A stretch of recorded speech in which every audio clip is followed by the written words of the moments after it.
All month long, we're boosting your budget, giving you simple ways to save money. But let's face it, sometimes spending feels really good until the bills come. And that good feeling turns into a sinking feeling. I'm talking about debt stress. I know a lot of you are dealing with it right now. Today, we've got a simple plan to pay off your credit cards and break free from overspending for good. It's exactly what my next guest, Leah, needs. I love shopping and spending money. It is probably my favorite thing to do. I shop almost every day of the week. When I have a bad day, it's the only thing that makes me feel better. This is cute. My daughter was born 8 years ago in the middle of winter. She was born close to the weekend, and my husband had to go back to work Monday, so I was stuck in the house with her by myself. Can't go out for a walk when it's snowing. So we ended up going to the mall, and I started to buy things. I need this. Then realized that it felt really good. I was depressed and unhappy, and I just kept buying. Thank you so much. When I shop, it's like the thrill of the hunt. Euphoria is a really good word. It makes me feel fantastic. $25. By the time I swipe the card, I'm like triumphant. Thank you. Hey, you're welcome. Have a good day. When things are really hard at home, or if I have a lot of things that I need to be doing and I feel overwhelmed, I'll go out and I'll be like, oh, I need to go meet a friend for lunch.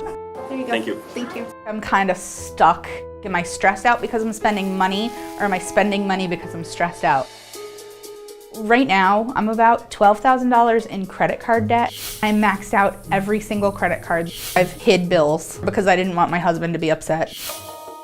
We have no savings at all. Our daughter doesn't even have a college fund set up. We're one big emergency away from losing everything.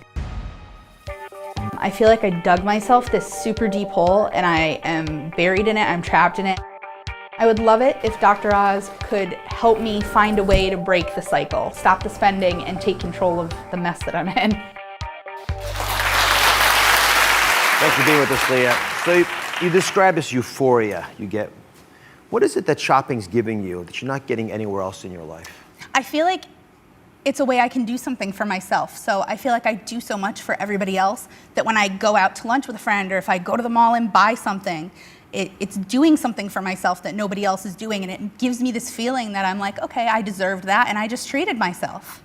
You know, a lot of folks use spending to fill a void, like we do with food. Right. And we celebrate with it, we deal with crushing emotional issues, we deal with stress. And when you have the piece of cake and you solve it the same way, there's this downer afterwards, right? Right. All right, come on back here. I want to take you to the truth tube. I was thinking of ways of expressing this to you. Okay. And normally I'd put a blood pressure in here, but I'm going to give you something else that will actually affect your blood pressure, but not your blood pressure. Okay. I have your current credit card numbers. Okay. May I share that with you and everybody else? Yes. All right, so we added it all up. You have 8 credit cards, and you're about $13,000 in debt. Yeah, that's about right. Is that about right? Yeah. That's a big number. It's a huge number. It's a really, really scary number. Sitting down and looking at what I owed and writing everything down to get it ready for the show was sobering, to say the least. Well, the follow-up question, and I asked you and you gave me an answer I think is pretty accurate, is how often you think about this, how often this stresses you out. I think about it all day, every day, multiple times a day. It's what keeps me awake at night. So we took that tally, and it's about 10 times a day. It's ridiculous. I put that up there because debt stress, which is what our focus is with you, and it affects so many people right now, is the problem I'm worried about. In exchange for that one euphoric moment of feeling joy and bliss because you bought something, you're spending 10 times a day coping with it. So I don't want you worrying 10 times a day about something that you can address, if we can address them in an open way, which is why I appreciate you letting me put this up in the Truth Tube. So to help us out, I brought in an expert who doesn't just deal in dollars and cents. He actually helps people make sense of their finances. His name is Rick Edelman. He's a New York Times best-selling author and top financial advisor. So you're hearing an emotional story. Very much This so. attachment that we have to spending money, even if it's overspending. Why is this happening? We use money as a release. We find an emptiness or a longing somewhere in our lives, and money is a narcotic. It gets us through the day, as you've pointed out. We don't have to worry about the long-term implications at that momentary high that we get at the cash register, and that's all we really are thinking about. The good news is it is easily fixed, and we can do that for you if you're willing to let us help. Oh my God, I would love it. I would give anything for the help. Give us the first step. We're going to walk you through this like everyone else can do this the same way. Simple steps done right the first time. What we need to realize is that there is a pattern, there is a method that we can apply to this to get you from here to there. That sounds great. So give me a goal that she can stay focused on, something simple. The real key is, I'm not going to tell you to stop spending. Here's the key. A lot of folks don't want to enter into this kind of concept because they frankly like the spending. I'm not going to tell you to stop spending. All I'm going to tell you to do, Leah, is to change what it is you're spending on. Instead of spending on a soda at lunch or a blouse in the afternoon or a stuffed toy for your little baby, I'm going to instead say, let's focus that spending on what really matters, such as your child's college education. Let's focus the spending on eliminating the debt. Sounds like a plan. Well, I want to hear what your plan might be. Rick gave you a couple examples. Some of these are pretty daunting ones. What's a straightforward plan that you could focus on right now? My daughter is 8 years old. She just turned 8, and she's been asking me for probably 5 years to take her to Disney. Excellent. That's a perfect place to start. So all we've got to do are two things. Okay. Number one, figure out how much would that trip cost. Second, once you identify the cost, now set a date. What's the time you want to go with your daughter? Maybe it's 3 years from now, maybe it's 5 years from now, whatever. Now we know the target we're aiming for. And once we know the target, we can begin to set up a savings plan. So instead of you spending money on frivolous things during the day that fritter away, we can't remember them tomorrow, now we are building toward a really big goal. So taking our eye off the daily activity, we'll discover that our spending is still going on. It's now going on in a healthy, productive way that is truly meaningful in your life. And the fact that we're making daily progress will be rewarding and uplifting and spiritually unbundling. You'll love it. When we come back, Rick's practical plan. Anyone can use to pay down those bills and conquer their debt stress. Stay here. If you know what it's like to avoid your mailbox, stash away your bills, and screen your calls, you've probably experienced debt stress. Rick Edelman is back with the rest of his plan. It's going to give you small, actionable steps you can take to conquering your credit card debt. The next step is something that's going to give everyone a sigh of relief, at least I think it will. Everyone watching, listen carefully. He wants you to ignore budgeting. No budgets. That always is the first advice I get from anyone in the financial world. But aren't you thrilled to hear that? You don't have to budget. Yeah. Throw it I am. away. I'll clap. That's good for me. Budgeting, Dr. Oz, is a complete waste of time. First of all, I don't know anyone who successfully budgets. Look at Congress. They have a budget. Look what it does for them. And anybody who attempts to do a budget and stick with it, well, they're usually a pretty boring person. I mean, it just doesn't work because unexpected things come up in life that we're not anticipating, and that blows our budget. The reason a budget doesn't work is that a budget is a promise of how you will spend.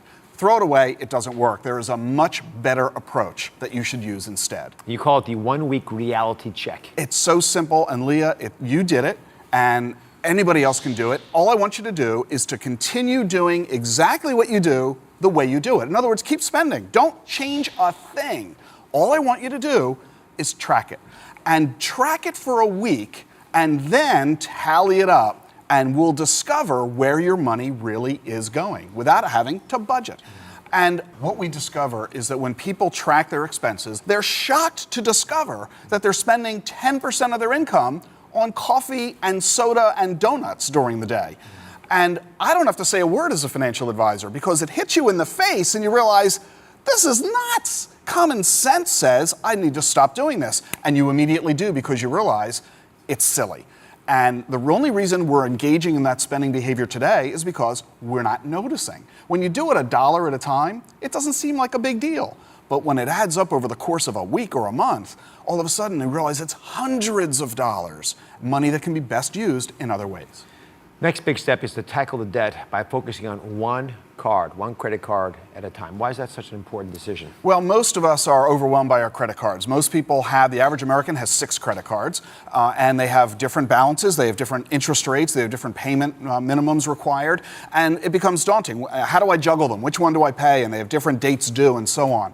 So let's boil it down and make it really simple and easy. Let's do this. Let's do a little exercise. I'm going to put you through the ringer here. All right. I want you to pretend that you're at home making this decision with us. These are actually 5 of your credit cards. Yes. We wrote down the amount of money you have outstanding and the interest rate you're paying on each of them. So which card you think, actually I'm not going to ask you because I think you might have learned a little bit from Rick already. Rick, tell us, quiz the audience. How do we know which one to pay first? Well, most people we discover say that what they need to get rid of is the card with the lowest balance first. Because look at that, you owe a couple of grand to several cards, but one of them is only $300. You can get rid of that really quick and easy. It'll feel really good. Bad idea. Why? Because the interest rate is 0 on that card. It's not costing you any money to maintain that balance. On the other hand, you've got a card over here at 29% interest. That is causing the most damage. So we need to focus on getting rid of that card first. So here's how you do it. First, you make the minimum payment to every card because you don't want to miss a payment, you don't want to be late on a payment, you don't want to bounce a check. That hurts your credit record. Make the minimum payment to every card. Then take all the extra cash and throw it all at the card with the highest interest rate. That's the most damage. Focus your energy on that. Even though it might take you a while to get rid of it, so what? That's where you target. So what do you do with this card when you're paid it off?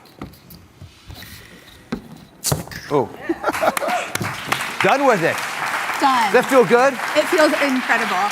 And at least I wish that was for real. I wish that I could literally just take them and crack them and toss them and this it'd is be for done. real, actually. A card that has a 29% interest rate, you should crack up and get rid of it, or do other crazy things with it. You got a little tip you like to do with your credit cards? You can actually, if you find that that credit card is causing you a lot of damage because of the high interest rate, you know what you do? Take it out of your purse, put it in a little tub of water, a little jar, and shove it into the freezer and freeze it. This way, if you ever are tempted to use it, you would have to go to the trouble of going home, going to the freezer, defrosting it, and by the time you go through all that, the need to engage in that impulse buy will be gone, will be dissipated, and you won't incur the spending. That's a great idea. Hashtag ice the card. You're done with it. All right, now you got an express lane tactic you argue will also help us a lot, and I want you to pay attention to this. Can I say one thing about, we don't understand money as a people. We really don't, because it's hard to understand it. What Rick's pointing out are simple concepts that make a big difference. This next one is critically important. How do you create an express lane strategy? It's really very simple, Dr. Oz. You want to recognize that the longer it takes you to pay off the debt, the more debt you are ultimately paying in interest. So don't simply make the minimum payment to a card. If you double that payment, you get rid of the debt in a dramatically faster period of time. Take a look at this example. A $2,000 credit card balance with a 17% interest rate. If you make the minimum monthly payment, it'll take 21 years to get rid of that card. That's crazy. But if you double the payment, if you make twice the payment every month instead of just once, you'll get rid of that card in 2 years. Wow. That deserves an applause. Leah, are you willing to work with Rick? He's willing to help you, but I want you to take that beautiful 8-year-old to Disney World. I want to take her too. And I want this stress debt done, the 10 times a day of worrying that it causes you, and the sleeplessness and all the things that are destroying your health. I want them gone. For you and everybody else. Will you work with Rick on this? Absolutely. I would love it. All right, good for you. You guys bond together. Thank you so can get the much. full plan we're talking about today and all the information from our Truth to experts on DrOz.com. And make sure to check out Rick Edelman's book, The Truth About Money. Thank you for watching. Don't forget to subscribe and turn on notifications so you never miss out on new videos to live the good life.